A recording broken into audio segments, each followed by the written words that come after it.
All right. So, one of the things that I came across in my research for this episode was the topic of hip hop. And I want to cue this up for a second because I worked in a jail for youth for a long time. I actually learned how to produce a little bit, punching the keyboard for some pretty talented hip hop artists and people who also discovered the medium while they were on the inside. And I personally felt that they learned a lot from that. I also thought that it was an underrated thing that people can learn from. And when I was researching your work, one of the things that caught my eye, of course, was the topic of hip hop. And I'm curious if you learned some life lessons or business lessons from that world that you could share with us today.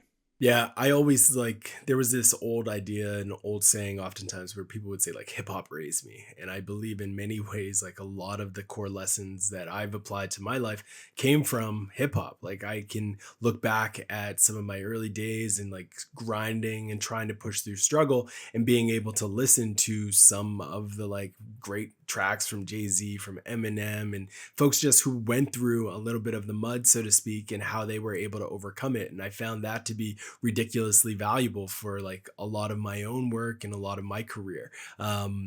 Just being able to kind of put in the headphones and hear someone talk about like the struggles of poverty, of being broke, of like trying to make it in this world was a very valuable thing for me. One of the other things that I found to be insightful in a lot of specifically Jay-Z's tracks was like the importance of like quality. And from hip hop, I was able to kind of emphasize and learn about the importance of taking a lot of care into your craft and worrying deeply about the craft as a creator. So for me as a marketer, a lot of my work wasn't like writing lyrics and writing the words to a song, but writing a blog post or creating a carousel or creating a video and educating people.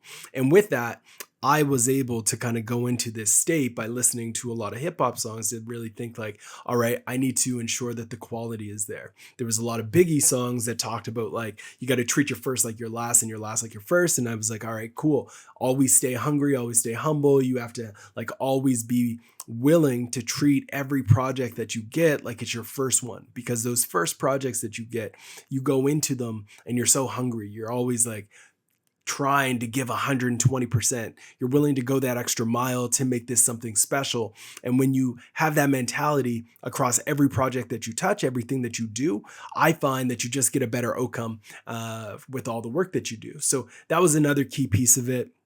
One other element, which is more on the like give back side, the social side, I can remember listening to a lot of Lupe Fiasco. And with Lupe Fiasco, he always talked about throw two in the air for the kid who's in like Brooklyn and Lagos and all these different areas. And like I resonated with the fact that at one point I was that young kid. I was that kid who was like lost and trying to figure out like where he goes, what he does, what should I be. Oftentimes, like the idea instilled in your brain at a young age, at least in my world, was you can either go be a baller or you can essentially live the life on the streets. And I was like, all right, I ain't good at ball, and that one my grandmother's not letting me do, so I got to figure something else out. And through a lot of Lupe Fiasco's songs, I was able to kind of realize, okay, there's this other world out there. And then I came across Childish Gambino, some of his tracks in the early days, and some of the stuff around like it's okay to just like lean into whoever you are, just lean into your style, your own swag, your own aesthetic, whatever it is that is quirky about you, and just embrace it. And then from all that, kind of like I set myself on this path to entrepreneurship and business. And through my entire life, I've relied on a lot of the lessons that I learned from hip hop through my career. Even today, Foundation, my company, we have this ongoing saying where it's like, stand up, be humble. And it's a shout out and a throwback to Kendrick Lamar and some of his content, where it's this idea that like, you have to stay humble. You have to stay humble even amidst the wins. Yes, you're getting wins, but stay humble amidst it all, because there's always somebody who's doing better than you. So yes, celebrate for a bit, stand up, take pride in it, but let's go get it. Let's go continue to secure the bag and get more wins on the board. So for me, I love hip hop. I love, it's literally the only thing that I really listen to. And yeah, it's gotten me through a lot of my challenges, the opportunities, and I think it's given me a good mentality and perspective leaning into business at large. And me too. I posted the other day a thing about how I have a fear of death, and I was sharing that Mm, part of the reason why I create content when I'm working on my book or when I create a podcast episode, I'm thinking like, if heaven forbid I'm gone, my daughters can listen to this someday. And I heard Eminem's one of his new tracks called Temporary. And it was basically about the fact that when I'm gone, Haley, you're going to get to listen to me in songs, but I want you to hear this one because if I put it all into one song, it would be like this. And I jotted down that I need to write a thread or a post about the fact that Eminem's been saving my life, I feel like, for like 30 years, because I was that teenager at, 15 years old too, like struggling a little bit with depression, like walking home late at night from the grocery store that I was working at and being like, what am I doing with my life? And putting on some of his music that would be the messages I think would be hidden because my parents or different people would be like, oh, you're not allowed to listen to that because right. of the pop culture aspect of the headlines that like CNN's going to post about it. um, what do you think that people get wrong about the medium of hip hop? Yeah. I think a lot of folks think it's like toxic music. And don't get me wrong, some of it is. Like, I'm not going to lie and say like all hip hop music is good. Um, all rap is good. Like, no question, there's some of it that is toxic. But I think to paint the entire genre with one brush is a complete falsehood that kind of is a narrative that has been around for quite some time, since like probably the late 80s.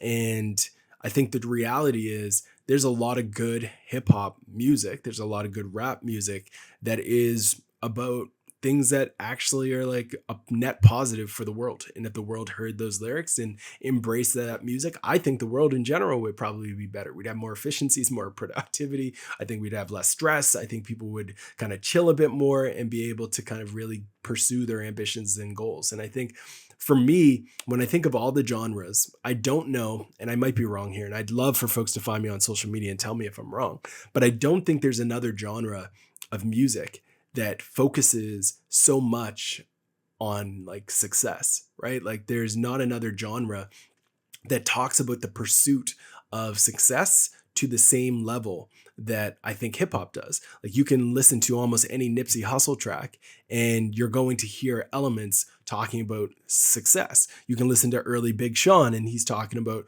striving for success. And that shows up in so many ways, in so many songs. And I think for me, that's why I resonate so much with it, is because of that like desire and ambition to get things that you've never had and to experience life in a way that you've never had and to fulfill your own goals and objectives of like, I want to be the first person in my family to go to university. I want to be the first person in my family to get a diploma, to start a business, to open up an HVAC company, whatever it might be that is of interest to you, to be tuned in to music that is constantly telling you to be better, to try, to push through, to overcome a challenge, to like, if you're feeling a little bit of a certain way, then here's another way to look at it and like have perspective.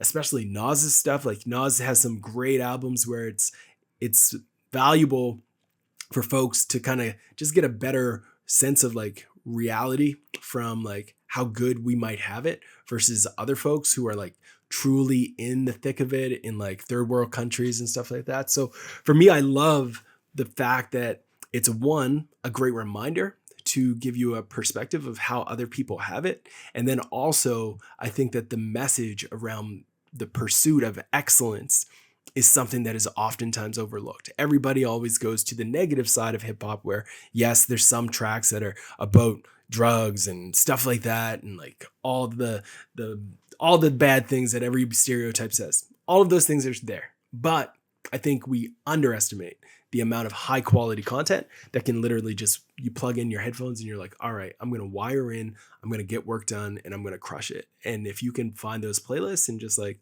listen to them, I think they can change your psyche for the net positive. This brings me back to episode 2 of this podcast, and I interviewed a David Speed UK, who's a spray paint artist, and he's also a hip hop head. Like he's obsessed with hip hop. And when I asked him advice for podcasting, one of the things he said was, don't focus too much on your personal interests. For example, I could talk about hip hop for an hour every episode with every single guest, but I want to think about what my target audience really needs in that moment. And I remember saying to him, well, the funny thing is, I think we could learn transferable skills for an hour every episode just based around that topic. And as we continue down this thread a little bit, I can't help but think of one that we didn't talk about yet, and that's 50 with the 50th law of power and how that connected to Robert Greene's work with the 48 laws of power. I mean, that's exactly what you're talking about.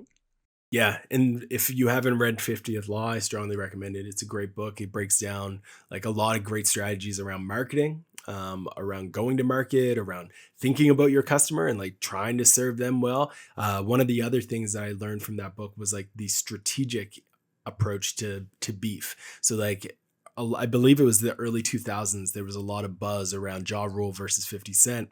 And as a young guy, like I was deep into listening to like Murder Inc., which was Ja Rule's label. And then 50 comes on scene and Ja Rule's no longer cool. And I was like, oh snap, like who's this guy? And they were just like beefing. And in business, a lot of times organizations play it safe. They don't beef. But I think there's actually a lot of lessons that even a small startup or somebody who's going into business should be thinking about as it relates to their communication to the market in general around beef. Now, when I say beef, I'm not talking about like having beef with somebody on the corner or something like that. I'm talking about having beef with a problem that exists in the world against something that your customers have a problem with. So let's say, for example, I am working to launch a new coffee company, or I'm trying to bring to market a website design company, and I'm just a young person. I just learned how to code. I just learned how to use Wix or something like that, and I want to design websites. Instead of going to the market and just saying that, you should be going to the market and saying, hey, unlike every other local agency in this city that is going to charge you $50K for a website, I'll spin you up a website for $5,000 because they're ripping you off. And the reason why they're ripping you off is because they don't understand AI. They don't understand design. They don't understand a few simple things that I do know. And they have an office and they have to cover that. But I'm going to get it for you much faster and much more efficiently. So you're now creating beef between you and the other agencies. And the market's going to look at that positioning and they're going to be like, wow, look at this person who's going to market with this offer. They're scrappy, they're hungry, kind of like 50 was early days, and they're going up against the big bad local agencies. Same thing in a coffee shop. If you rolled out a coffee shop and you're like, Starbucks is charging you $10 for a coffee that takes 80 cents to make, I'm going to charge you $3, right? Like you go to market, you find that big bad wolf that you want to go up against, you throw the beef out there and you talk about it regularly. And it's a great way to position yourself in the market. So long story, a little bit longer. I love that book. I think it's a great one. And I agree with you wholeheartedly. Like there's a lot of lessons that people can apply from hip hop. And while it might not be something that you want to talk about every episode, you probably could have a full show on all of the different lessons you could take from it. 100%. We'll see how long we go right now because like this is just too good and too valuable of stuff to quit on it. But haven't read the 50th Law yet. I got it sitting literally on my bookshelf. Oh, you got to read it. It's so good. Right on top of 48 Laws of Power. And that was one that kind of escaped me for a long time too. 48 Laws, like I've always, like kind of consumed Robert Greene's content a little bit, like online writing and things like that, certainly videos and podcasts. And it's been like, why didn't I ever read that? If it worked for 50, I'm sure it could work for me. So the thing is, I figured I should go through 1 through 48 before doing 50. So that's the only reason. It's right around the corner. But what I do have that I think brings us up a little bit are a couple connections. And one is when Clubhouse was a big thing, I hopped on there fairly early and was hosting rooms and stuff. And I found myself in a conversation with The Game. Cool. That's another hip hop artist we didn't talk about yet, but he talked a little bit about the fact that a lot of youth will see hip hop and they look at the situations like the beef that's in the media and all this. And I had the opportunity at VCon to hear Snoop Dogg say a very, very similar thing. They both said that they still create music and write lyrics around the topics that they grew up in, that their trials and tribulations they faced, because that's how they connect. It's almost like detailing their trauma a little bit and writing about it, and it sells. So the things around the murder and like shootings and having beef with people. But he said, we're not doing that. if we did that, we'd be in jail. We're busy building businesses. And that's the part that's hard to get across as a message. And I remember hearing him say that and being like, this is the first time I think I've heard it articulated. I don't know that he would go on the news and say it like that, but because we were in a clubhouse room, maybe he was willing to open up a little bit about it. And I would try and share that with youth that I worked with, because some of them were serving murder charges or attempted homicide charges and things. And in one case, one of them was really skilled, really talented. And for the most part, he had escaped being murdered. He was part of a shooting, a triple homicide, and he was their survivor, but, caught some charges because of it as well. But he would still sing about all that stuff. And I remember asking him, is this you? Right. Or is this a character yet? And he sat there for felt like a minute, Right. but probably a good 20 seconds. And he just looks at me and he says, I don't know yet. And we had a conversation for about 6 months about the fact that if you do make it out, if you succeed in this medium, it's going to be because you learn to pivot that into a character. And we started talking about personal branding and things like that. Now, I know you are really skilled when it comes to personal branding.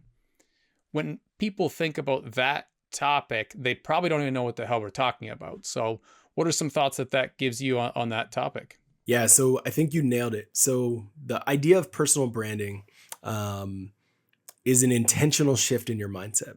And I had this shift when I was probably like 21 years old, and it changed everything for me. So what you want to go down the path of is thinking about yourself as like a business.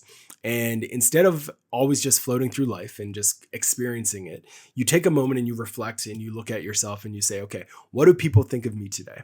And you start with your immediate circle. And from that, you're going to start to say, okay, they might think I'm good at ball. They might think that I'm a bit of a hothead. They might think that I'm social. They might think I'm quirky. I'm funny. They might think I'm smart. All of these things are going to come to your mind, right? And I want you to picture that. So that's the perception of the people you know today. Now, even if you're an artist, if you are a writer, if you're trying to create a business, whatever you might be doing, you still do that same exercise. And that's you today.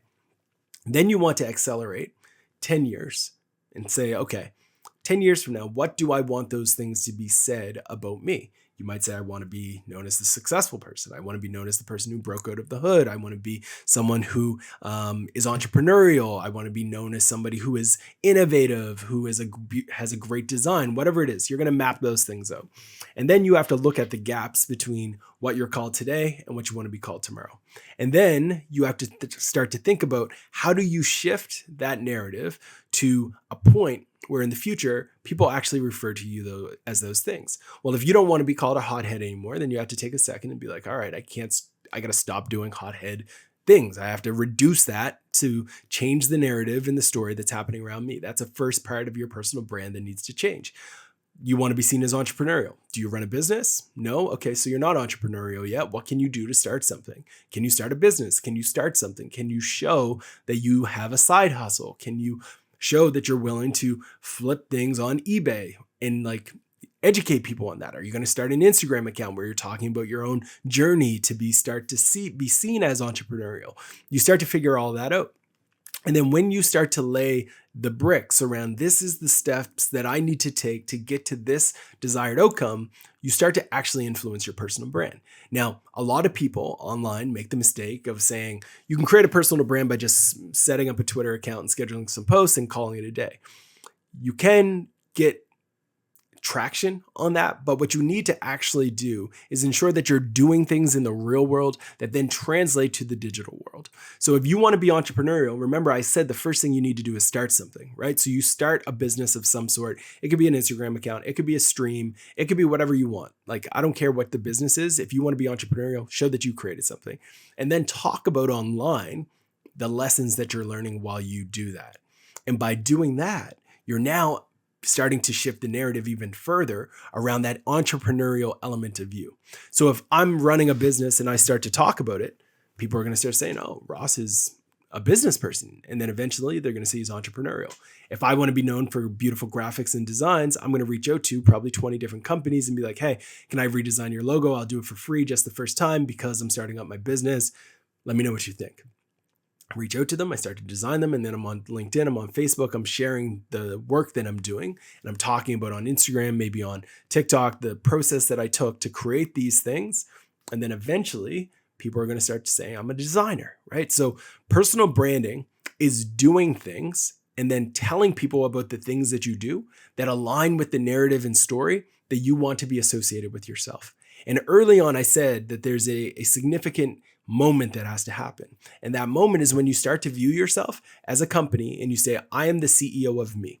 As the CEO of me, I need to now become the marketing director for myself. What does that mean? It means I need to understand how to market this person that I am. How do I market Ross? Well, I need to have my Facebook, my LinkedIn, my Instagram all look a certain way. When someone goes to Google, I want them to not necessarily see what other people have written about me, what the media might have written about me, what my high school might have written about me. I want them to see the story that I control. So I'm going to set up a website and I'm going to create content about myself. And I'm going to talk about things that are of interest to me so people go to a place to hear my story. Now that's just in my marketing seat. You also need to be your own finance director. So you need to look at your funds. You need to open up your bank account and ask yourself, how much money do I have in? How much money do I have going out? And be intentional on a regular basis of monitoring that. You also have to be your own HR department. And this is, in my opinion, one of the most important, but one of the most underrated parts of this CEO of me concepts. What does it mean? It means I'm going to take a look at the people who are not employed by me, but they're around me, right? Like at this early stage when it's just you don't have people on your team, but you have to look at like the people who you're around and you're looking at and saying, okay, this is my best friend. This person is bringing good energy. This person is not dragging me down. This person is in my corner. This person is good for my mental health. You're doing that across relationship after relationship after relationship. And I know that it is not going to be easy, but sometimes a relationship doesn't serve you. You need to let it go. The same way that in a company you would fire someone, you might have to fire people from your relationship. Now, when I say fire people, I don't mean anything violent. I'm just saying you start ghosting them. You might have to have a conversation, but you're not going to hang out with them as much as you used to. You're going to reduce that time because you recognize that person's not serving you, your goals, your ambitions, and where you want to go. So when you start to view your life in that way, you just start to be more efficient, more productive, more solution oriented, and you get closer to your dreams and you get closer to getting that personal brand because you've done the things that you actually want to, and you've gotten rid of a lot of dead weight that was holding you back. And that was such a real good summary in a short bit that could change people's lives for sure. When I hear the word personal brand, I get it, but I can also remember a time when I didn't. And I feel like it gets lumped in there with another term, influencer. A lot of Right. like so many people hate that one. Personal branding's not as bad, but there's still this belief like, I don't want to have a personal brand. It's got like some sort of icky feeling to it or Yeah, yeah. something. When people struggle with that mindset around it in the first place, how would you help them? Yeah, I think you have to start by recognizing like there's billions of people in the world. People are going to have an opinion, and most of those opinions don't matter. They don't actually matter. They have zero impact on your life. They don't need to, you don't need to care so much about other people's opinions. And no matter if people think the word influencer is icky or not, whether or not people think personal branding is icky or not, the truth is we're all eventually going to go through this life and we're going to die. And if you can get through this life doing the things that you want to do, if you can achieve your goals, if you can be able to escape a circumstance you don't want to be in, who cares what everybody else thinks of these terms? If you're able to secure the bag, escape a horrible situation, put food on the table for your family, for your kids, for your own life, to be able to travel, to do things that you never thought was possible, forget the haters. Go and do your thing. There's a great book that I recommend a lot of people read. It's called The Courage to Be Disliked. And I think that when you can have that courage to be disliked and to pursue your own ambitions with 100% pure intention, you get a level of clarity in your life that is unparalleled to anything else. So for me, I don't care what people think about the word influencer, personal branding, or any of that. All that I would encourage you to do is to do the self-reflection to think to yourself, what do I want to do with my life? Can I get there by being active on social media, being an influencer, doing this stuff? And if the answer is yes, then pursue it relentlessly and forget all of the haters. You might get a few people who send you a DM in the family group chat saying, "LOL, did you guys see so and so's new video? What are they doing?" Ignore it. Mute the chat and then come back to it 6 months later when you're out and able to show, like, look, I got traction. I've got a couple thousand followers now and somebody's paying me for my services. Be like, hey, this actually worked out, right? It's easy to have people poke fun and let that be your momentum stopper. Don't let it. Don't let that stop your momentum. Push through it, keep going. And when you fast forward, those people will probably reach out to you and be like, hey, are you hiring? And that's the end goal. Like, that's where you could eventually get to. So just push through it. That would be my biggest piece of advice. It's so good that we opened that loop early on about hip hop, because I feel like it's just going to keep coming back up, because as we talk about this right now, it makes me think of the idea of an alter ego.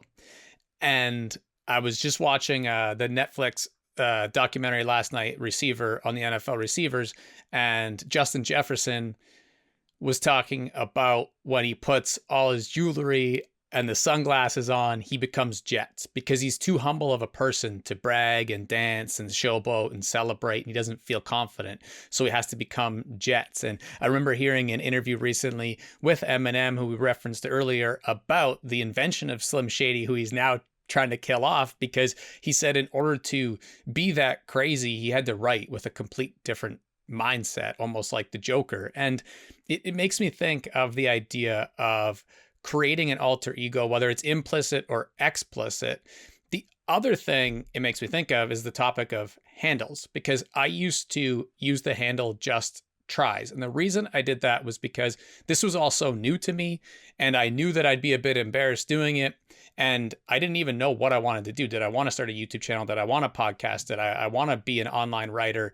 Did I want to build a software as a service? Did I want to start affiliate marketing? Like, I just had no clue. So I had to jump around and try shit and figure it out. So I wanted to not have to like explain that too many times. So I literally just made it my handle. I was like, this is my handle. I don't know what the hell I'm doing, but this is the handle. And since I've gotten a little more confident, I put my own name online and stuff like that. Your handle at the coolest cool is pretty damn cool, but I'm curious where that came from.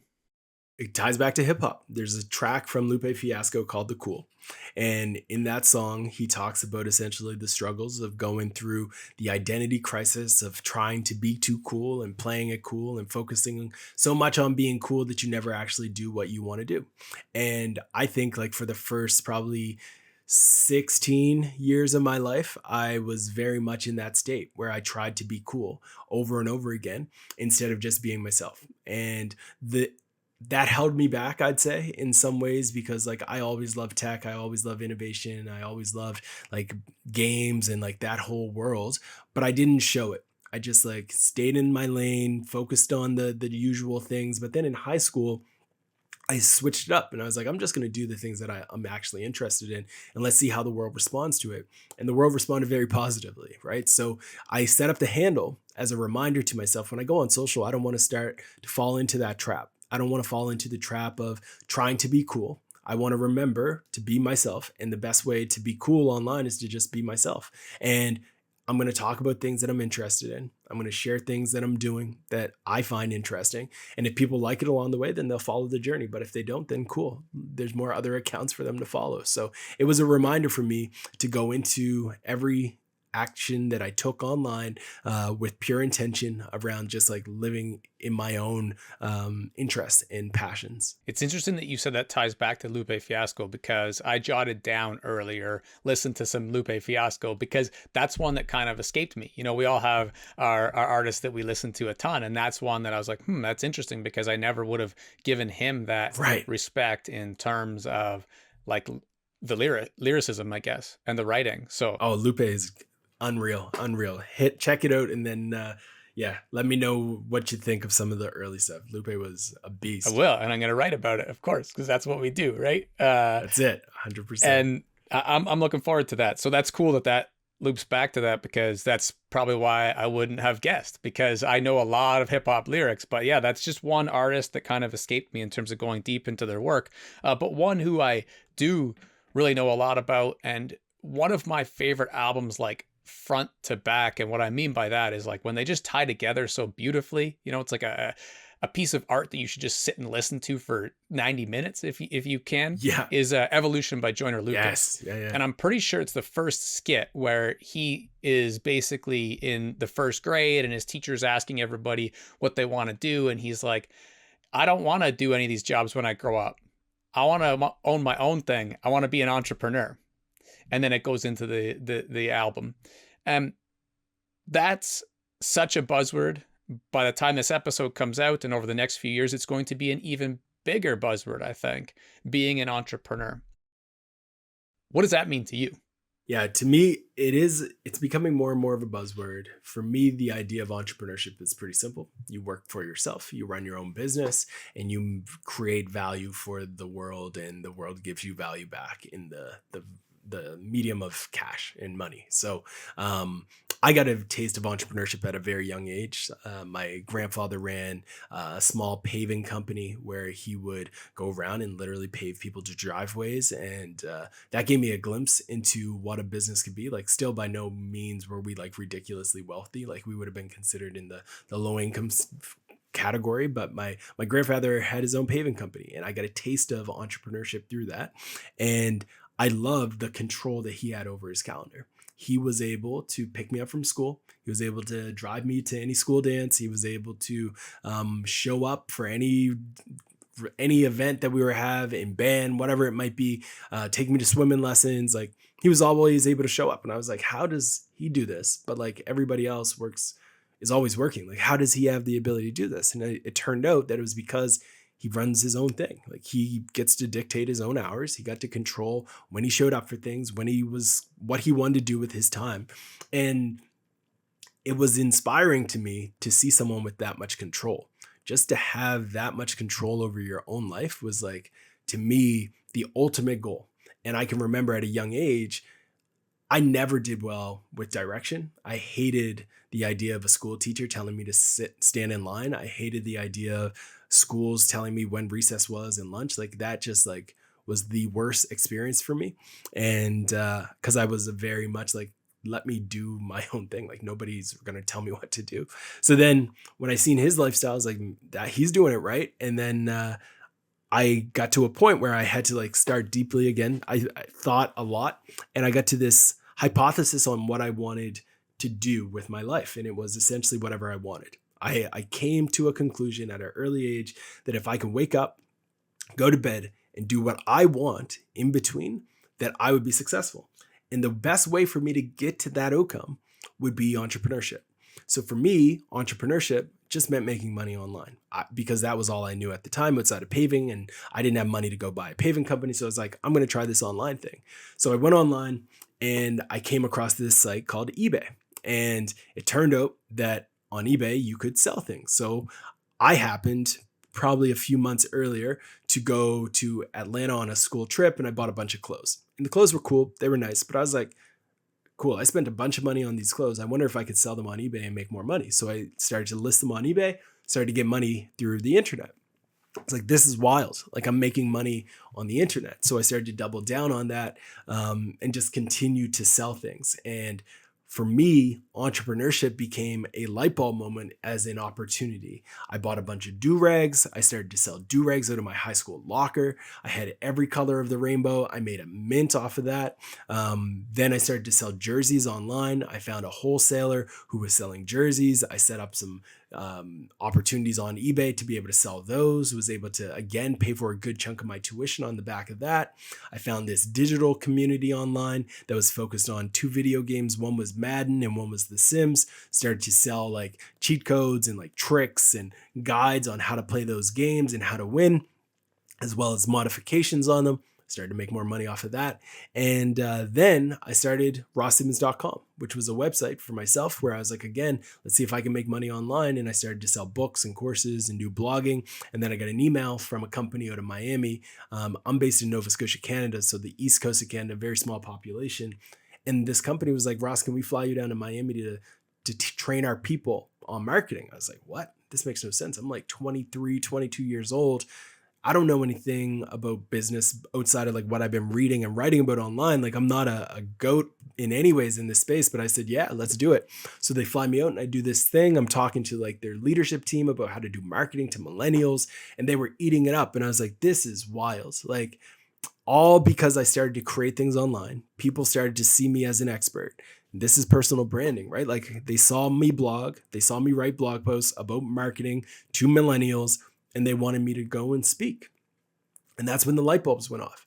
Okay, so I can produce things online that show that I know things, and then people will reach out to me and pay me to tell them the things that I know. Let's do it. So I kept doing it. I kept writing. I kept creating content. I kept creating stories. I kept talking about things I was learning in the moment. And eventually, I was able to get some ridiculous opportunities where some of the biggest brands in the world wanted to collaborate with me and wanted to hear me talk about marketing or give them and their marketing teams guidance on how to do things. And then eventually they wanted me to actually do the things that I was telling them to do. And then time got filled up, so I needed to hire other people to help me do it. And it all started with, again, that one insight around my grandfather being able to have complete control over his schedule, and then going down the rabbit hole of entrepreneurship and selling things in a whole bunch of different ways. And now having a company that works with some of the top brands. And in the next few minutes or so, when we're done this, I'll probably hang out with my little ones, have a quick little lunch break with them, maybe go for a walk around the lake, and then potentially come back up and do some more calls. But that's happened over a decade plus of work. But it gives me the luxury and flexibility that I've always wanted. And that's so cool. And it makes me smile from ear to ear because like, I know for every person who tells that story, there's probably 99 other that tried and didn't quite figure it out yet. Maybe they're still going. Maybe they didn't quit. I know I saw a girl yesterday who was designing things and posting them on Instagram for years and years and struggling, and like she had no money left. And then finally this year she started creating swag and merch for the Olympics without asking for anything in return. And all of a sudden every single Olympic country and sponsor and brand picked up her work, started sharing it and asking her to make merch. And now she's just skyrocketed, like, the quote unquote overnight success. Yes, success. And that overnight success is never overnight. That journey that you just shared, I mean, goes back obviously a long time. Oh, yeah. And before we get too much into the how to, I'm still curious a little bit. You mentioned your grandfather and the paving company. I have a very similar story. My grandfather owned a steel shop in downtown Detroit. I learned everything I learned about business as a kid, anyways, was from him, because I always tell people that it skipped a generation. Like my parents, if they needed to make money, they were like, oh, where do I put my resume? And that's kind of how I actually, at the time, it was so extreme that I was like, oh, what my grandpa did wasn't like, that was too bad that he had to do that. Like, that was too bad that he had to go make his own business. It's a lot easier because people will do this for you. And that was my early 20s, especially coming out of university. That's what everyone was doing. Polish up your resume so you can go get a job. I know you went to St. Mary's, like you did university. So did you have to deal with that conflict in your own mind, though, about going to get a job versus building a business?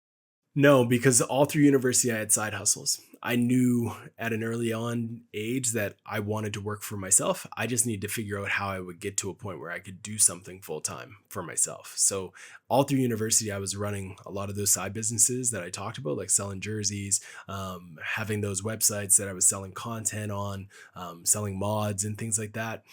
I did have to go through the experience of getting a job.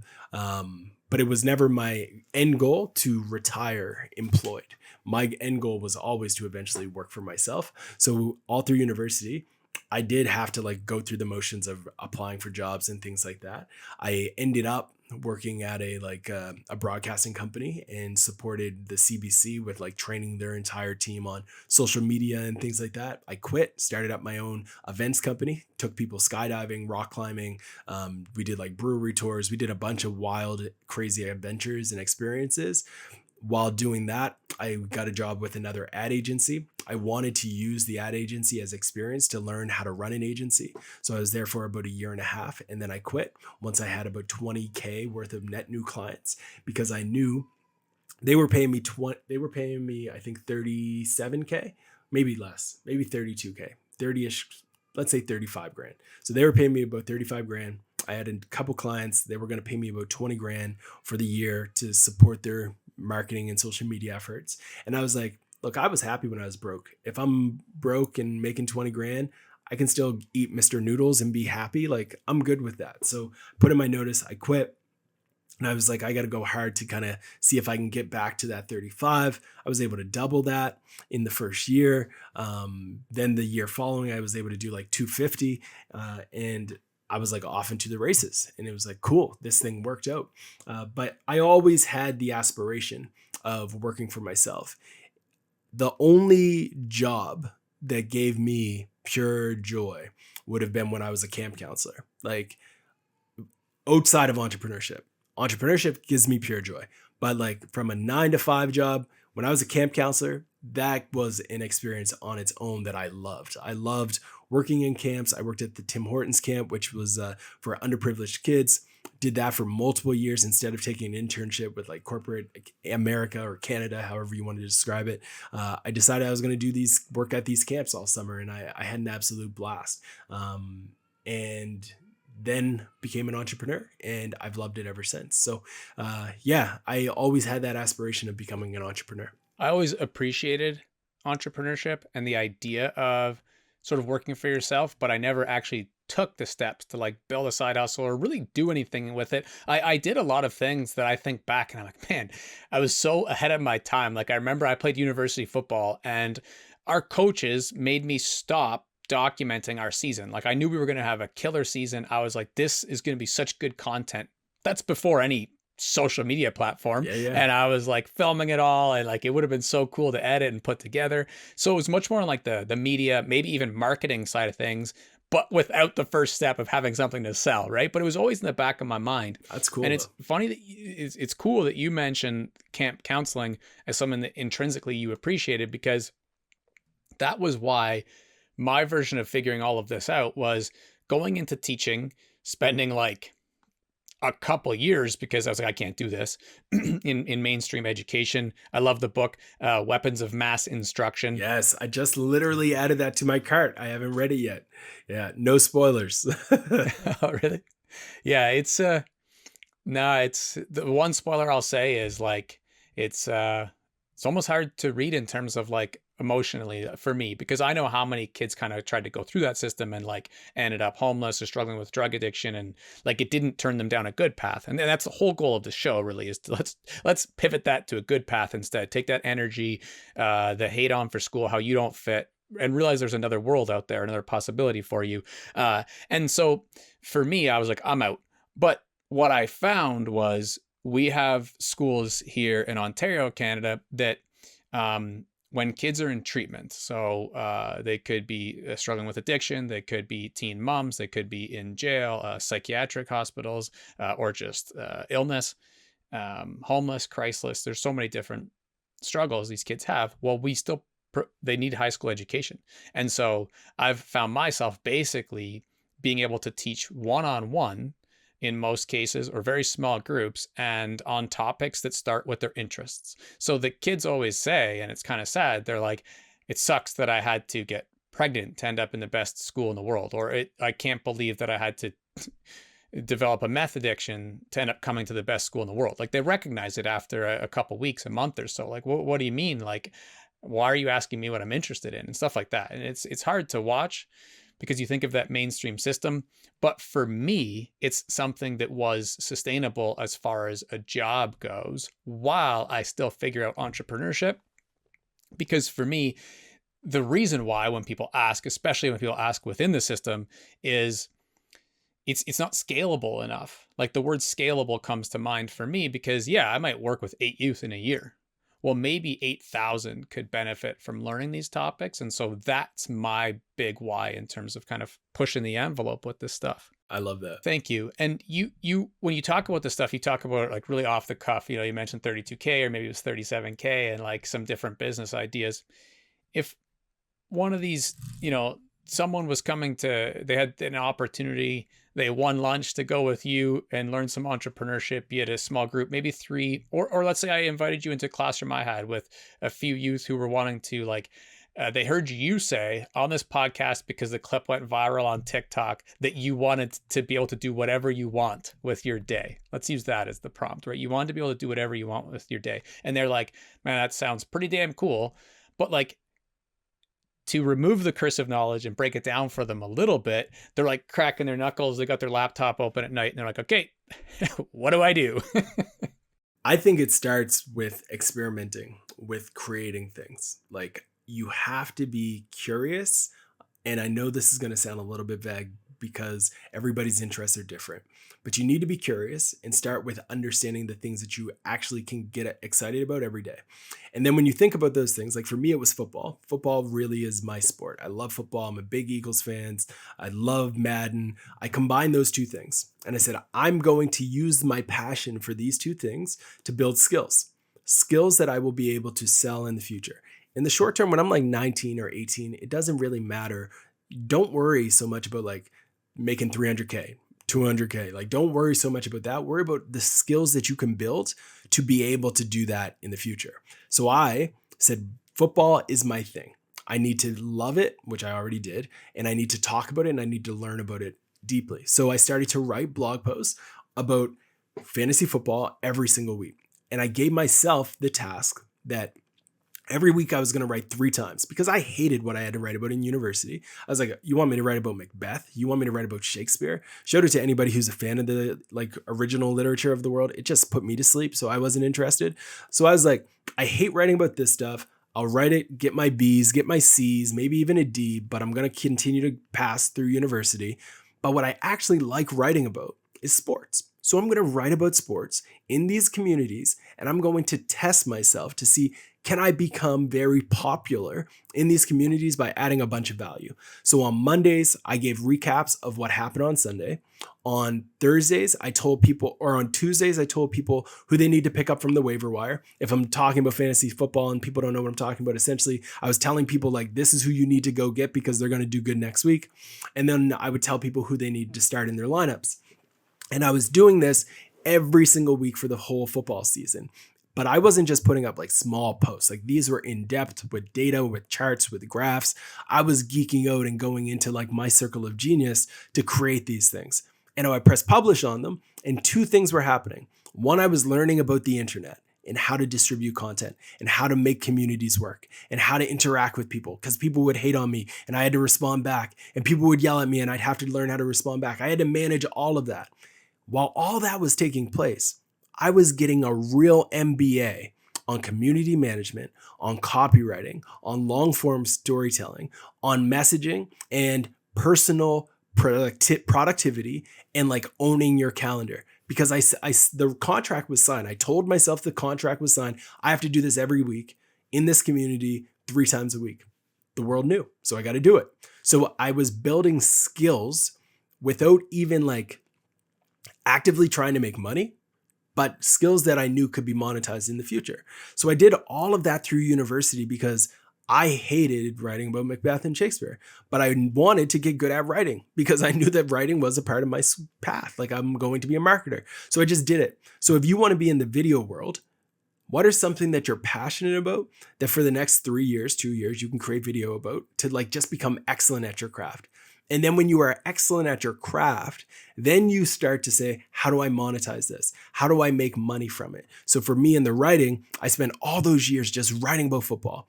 And then eventually I got to a point where I was like, all right, I'm going to start writing about marketing, my actual degree, something that I can monetize quickly. So I started to write about it. And I used the same lessons that I learned there, but in marketing. And now, again, I was able to start generating income. Now you might be saying, okay, Ross, but even then, how do you make money off of this stuff? There's a million ways to make money online.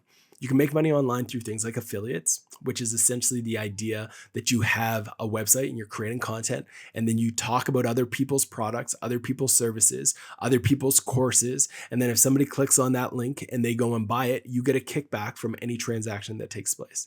So you're kind of like the middle person.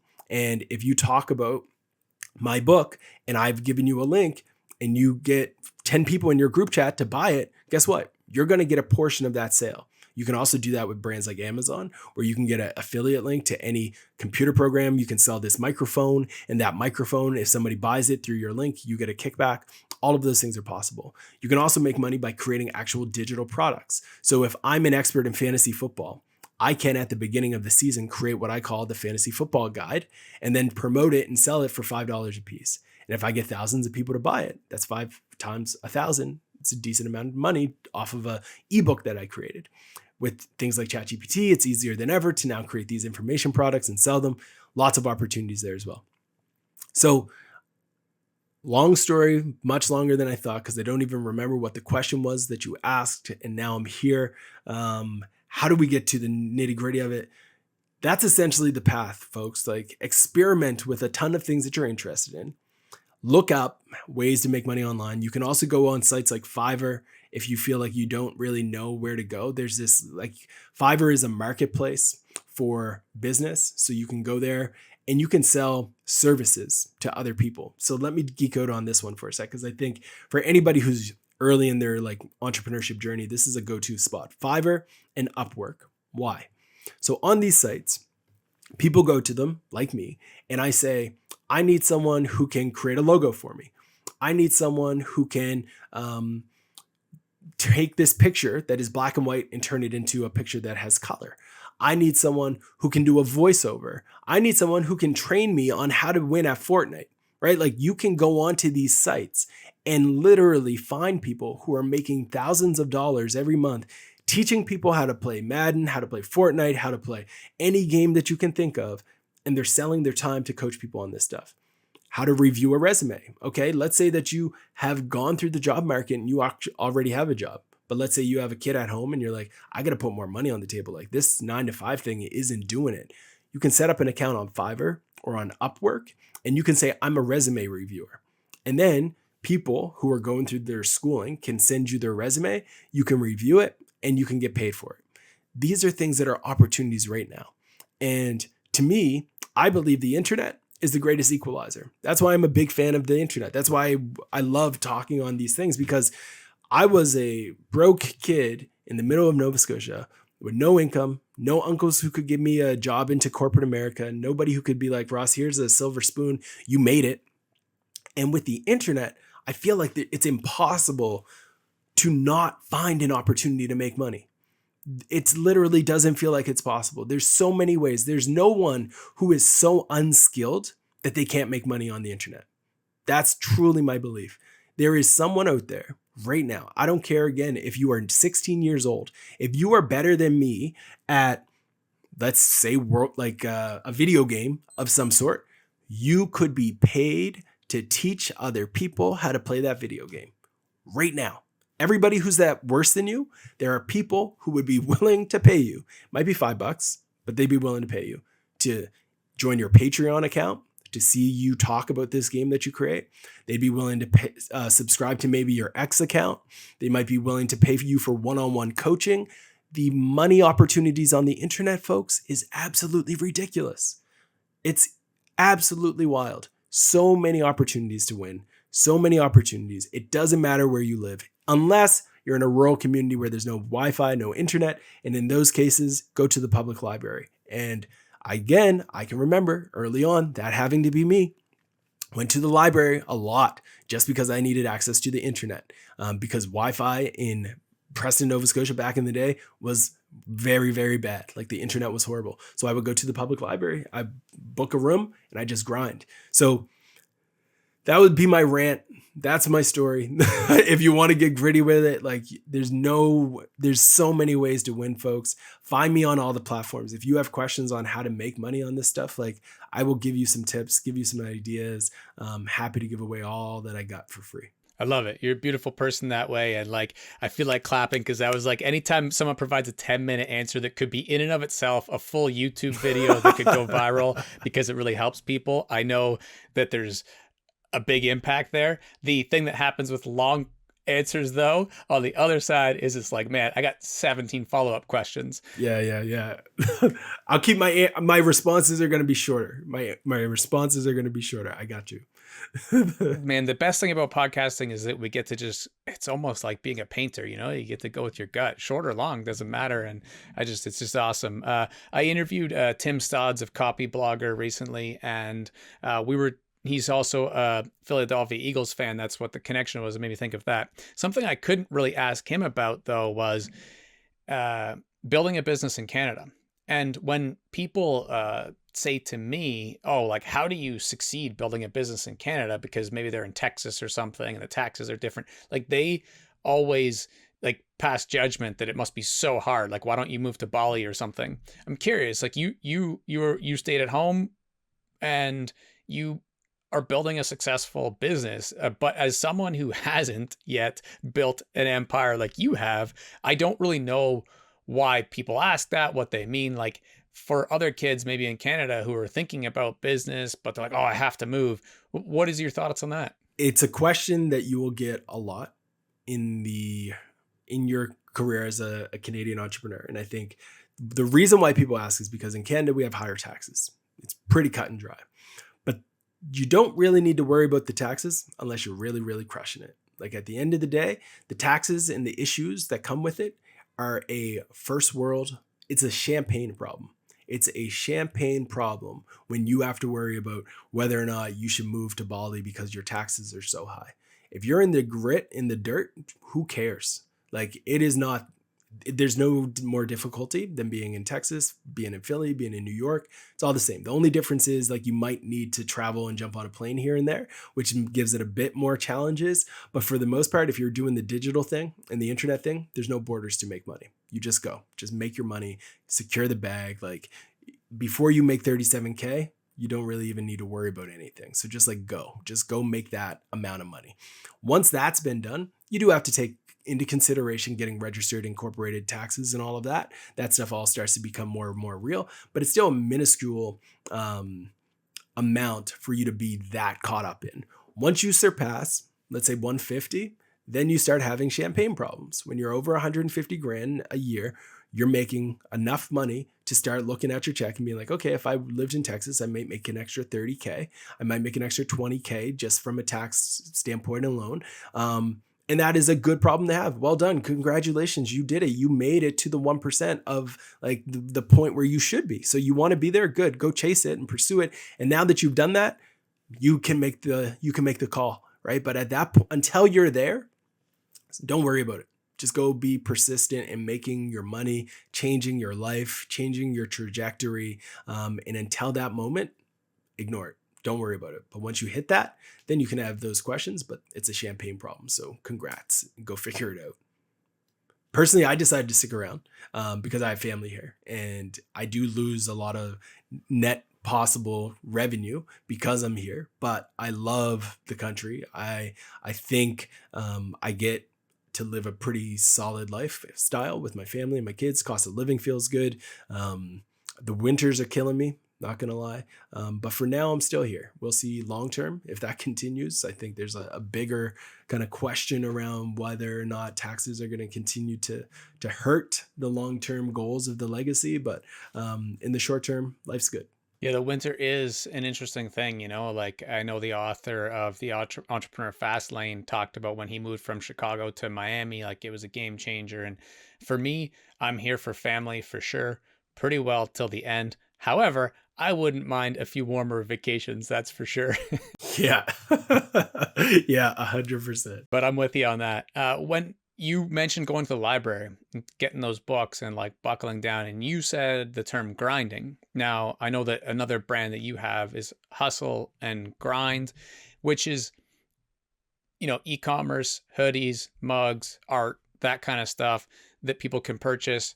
Probably a Shopify store, I would guess, like that kind of vibe. And you also have the B2B marketing company. When people are starting out, there's, again, it's one of these things that's kind of like it's almost like a buzzword, except for like, it's like a buzz debate, I guess, you know, the idea of B2B versus B2C. And just because you have expertise in both areas, what are your thoughts on that? Yeah, I think it needs to line up with your interests and what you get excited about. Like, I know it's difficult for a lot of people to get excited about working with other businesses. Like, hey, I'm working with a manufacturing company. I'm working with a company that specializes in waste management. Let put me to sleep, right? Like a lot of people would go to sleep talking about that. If that's you, don't do it. Go down a different path. Start thinking about opportunities that are B2C. Oh, you get excited about the idea of selling coffee or creating a clothing brand or doing illustration for other people or doing painting or whatever it might be. Pursue that, right? Like I think it's important to pursue the things that can get you excited every day to learn and to like build your craft. Both have their rewards, both have their benefits. I love in B2B how close you get to the money in the sense that like I can work with a contract and on a deal that's like 55K. And it's like, all right, that's a big amount of money and it's one transaction versus in B2C, I might need to sell 55,000 times to make $55,000. Like different scale. So I think it all comes down to you as an individual, what you get excited about, and then pursue that. If you're just excited about money, then I think B2B is probably a great place to go. It's a faster path because you can get into sales. And if you're in sales, then you can just sell things all the time. Yeah, B2B is another thing that's kind of like, unless you went to business school, is sort of behind the curtain a little bit. Whereas B2C, you can kind of see, right? Like, oh, I'm going to create these new Strider bikes and kids can see them. And I know a Strider bike's $99. Well, I'm going to make mine 79 and it's better Yeah, and it they come is. in cooler colors. True. Good point. So when it comes to B2B, you just mentioned, oh, you can have a 55K contract and it's like a one-off solution that you can see. What is an example of something that you would sell, like you have to deliver on to create something that someone buys for 55K? For 55K, let's say that you are a website designer and a developer of some sort. You can do both. You go to a company and you're like, all right, I see your website. This thing should be making you money. What I want to do is I want to redesign your entire website. Today you have, let's say, 15 pages. We're going to redesign 15 pages. Each of those pages is going to be redesigned for $1,000 a piece. I'm also going to do the development for them. That's also included in the $1,000 a piece. But we also need to add these other 15 pages. We also need to update your website to include a bunch of emails that people are going to get after they subscribe for your newsletter or your promos, whatever that might be. So I'm going to take care of all of that for you, as well as in addition to that, for a month over month cost, I'm going to make sure that your website is optimized for search and maybe for conversion. And then you bring that to someone and they say, perfect, great. We're going to do that. 55K. Let's lock it in. It's an annual contract of some sort, invoiced every quarter, bada boom, bada bing. That's the scope. So those types of service offerings where you're taking a big chunk of a project and laying it out for a client and maybe even starting it with like a bit of a consulting time where you're just like learning about their brand to make sure your story's right. And then you offer that to them. That's where you can get like a 55K contract just to support them in developing a website. Boom. And that price point, this is where it gets really interesting and it's not talked about often, is actually ridiculously low in comparison to some prices I see. Like I know a company that just did a website redesign and it was like 600K. Like there's people who are organizations spending millions of dollars to change their websites. And I didn't see that until I got into the agency land. When I first got into an agency and I started to see that they were running a website contract for like 450 grand, my mind was blown. I was like, you know how many cars I could buy with 450 grand? Like, this is crazy. What are you all talking about? And we were getting strategy projects and people were like, oh, for 40 grand, we're going to do this digital marketing strategy for you. I was like, 40 grand, that's my salary. We're going to do this in 2 months. Huh? What? What are we talking about? Like this, the numbers just didn't, and still today, it doesn't always compute for me because I'm like, okay, I could buy a Honda Civic. This project is a Honda Civic. This makes no sense to me. This is a Porsche. Y'all are going to pay a Porsche for this? And it's just like, it's wild to me. But I encourage people to, if you have the interest in B2B, to consider it. It was one of the, and is still for me, one of the like most mind-bending experiences to see the value that corporations and organizations place on things that young me would have been like, are y'all serious? This is crazy. Well, I'm not young you in terms of age, but I'm smirking because I'm much later to the game in terms of learning those kinds of things. And I actually shared this with Tim Stodds as well last week because I told him that uh, actually somebody else who's coming on the podcast, his brand is the Entrepreneur. And he talks about the idea of like only like the coaches coaching coaches to coach coaches and only building a business around that. And there's this whole other debate that we could get into there. And that's what this person does. They're a coach for coaches. No, he's not. He just doesn't like that. He doesn't like sort of like some of the Tony Robbins stuff and some of the Dean Graziosi stuff. And like, so he'll profile some of the kind of like scammy people. But Oh, interesting. Cool. that's, a debate for another day, perhaps. I guess we don't really have enough time to go down that rabbit hole. But it's an interesting angle where he kind of, talks about the fact that like to coach people on building business, you should probably build a business. Have a business, right?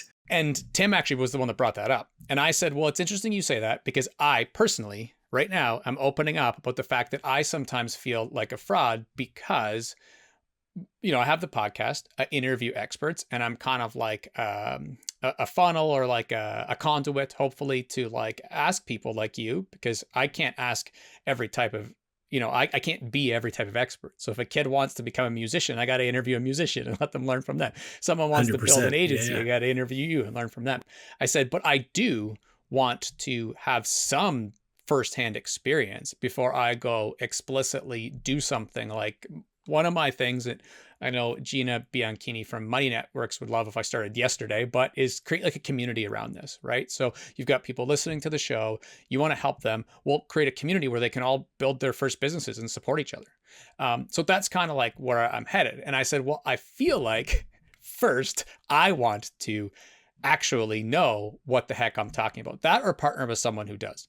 And so I've really started looking more into the B2B world, and particularly in ghostwriting. And that whole idea of like price points and numbers and stuff like that was just fascinating to me, but it has really started to make a lot more sense. Like it makes sense that if a company raises a bunch of money and they have to spend X number of dollars on marketing or something, and they're not going to do it in-house, that like the contracts could be a lot higher. But anyways, I was just smirking because like this stuff that you're talking about when you had your mind blown is like what I'm going through like 5 days ago. Yeah. So in terms of, we always get to the point where we drop the mic and I ask some theme questions. Before I do, I'll just rattle off a few of the things that I had jotted down, because we never, really get to everything. It's impossible on this show. We can choose one topic. We could have done hip hop for 60 minutes, but I jotted down like starting side hustles, podcasting yourself. Side note, I think you have one of the best intro jingles ever. I love it. Thank you. Appreciate it. It's so good. And then creating content and distributing forever is something that we didn't even get to yet somehow, but people can certainly read your book, social media tips, and being multi-passionate, but being able to focus, like the balance of that. So anyways, I rattle off all those topics because they're things that I had researched to chat about. So before we do the theme rapid fires, is there anything that you would hate to like, drop the mic right now and not mention? Yeah, I think you covered it all. I think the biggest piece of advice for folks who are kind of figuring out the journey is really to lean back into that idea that we talked about earlier around being the CEO of you and having that courage to do things that might be necessarily unpopular, and just pursue that idea of having the courage to be disliked. I think if you can do that, you're going to be 10 steps ahead of where you are today. But yeah, let's jump into it. All right. What's one thing that you yourself are learning right now? I'm learning how to be a very, very, very active, present, mindful dad. I love being a dad. I've got 3 little ones, and every day I'm pushing myself to be the best version of a dad I can be. Yeah, that as a fellow girl dad, that means a lot because it's what will matter in the end for sure. One piece of advice for the next generation, when you have the kids, that makes it a lot easier probably to think about. Yeah, I would say never stop tinkering. That would be my biggest piece of advice. Like find joy in the play, find joy in experimenting, and tinker all the time. I've got a bonus one I've never asked anyone else, but what was the WWE superstar that you wanted to be when you were a kid? 1, 2, 3 kid. I wanted to be the 1, 2, 3 kid. He eventually turned into X-Pac, but at the time, 1, 2, 3 kid was like the young hip kid who I wanted to be when I grew up. That's good. And if you were to take the mic, fellow podcaster, you're interviewing me on these topics or otherwise, what's a question that comes to mind? I would say one of the questions that comes to mind would be, you take your last breath and you look back at your life. What would be the phrase that you described that life with?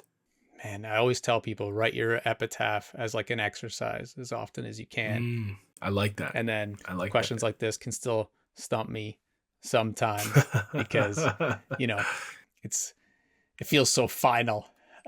Right. It would hopefully be written by somebody else and just that he helped me live. That's I cool. think if I summarized it in a really short phrase, like I was going to go with the buzzword of just keep learning. Right. But that's a little bit different, right? Like I think the reason to do that for me is to help other people live, to pursue their purpose, to do a lot of the things that I know you show up serving. Yeah, he helped me live. That'd be good. Well, I really appreciate you taking the time to do this. But the last question I always have to ask, because I want people to go support your work, is why and where they can go find your work. Yeah, go to rawsimmonds.com. That's the best place to go. You can also find me on every other social media platform and channel. Just do a quick search for my name, Ross Simmonds, with a D at the end of Simmonds. Look me up. I'd be happy to connect. I love the short form videos you're creating. Thank you. Appreciate that. Keep those going for sure, because I'm sure they're really serving people a lot. Appreciate you so much. I know that it's time to go be a present dad. So I just want to say thank you for taking the time to do this. Thanks for having me on. Appreciate you. Appreciate all you do for the community. Thanks.